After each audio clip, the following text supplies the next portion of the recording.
दुनिया गुनाहों में डूब रही थी, सादिक गुमराह हो रहे थे।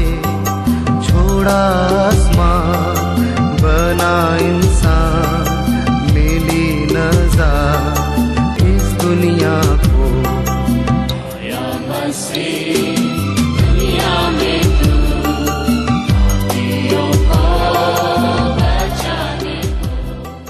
प्रभु यीशु मसीह के सर्वश्रेष्ठ नाम में आपका अभिवादन। पवित्र बाइबल में 130 भजन के 4 वचन में हम इस प्रकार पढ़ते हैं, वही तो तेरे प्राण को नष्ट होने से बचा लेता है और तेरे सिर पर करुणा और दया का मुकुट बांधता है। करुणा और दया, यह दोनों शब्द एक ही भावनात्मक परिवार के होने पर भी उनके अर्थ भिन्न है। सच में तो ये दोनों भावनाएं मनुष्य के मन के कोमलता के कारण होता है, जो उस मनुष्य के जीवन को बदल सकता है।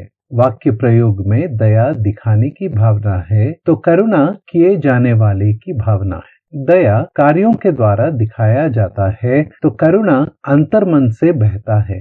दीन, दरिद्र, असहाय व्यक्ति के भयंकर दुख, पीड़ा, संकट की अवस्था से बाहर निकालने के लिए किया जाने वाला सहायता अर्थात दया।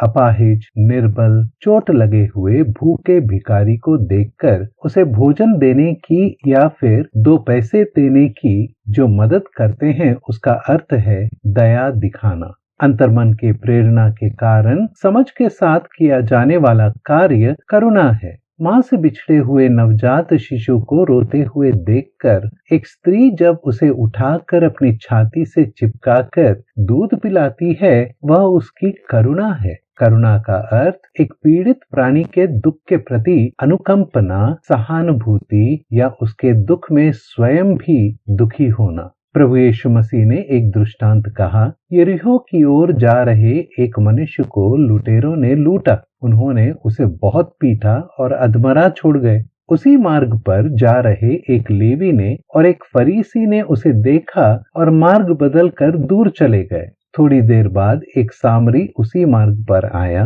और उस अधमरे को देखकर विचलित हो गया। उसने उसके पास आकर उसके घावों पर तेल और दाखरस ढालकर पट्टियां बांधी और अपनी सवारी पर चढ़ाकर सराय में ले गया और उसकी सेवा टहल की। उसने 2 दिनार निकालकर सराय के मालिक को दिया और उसकी देखभाल करने को कहा।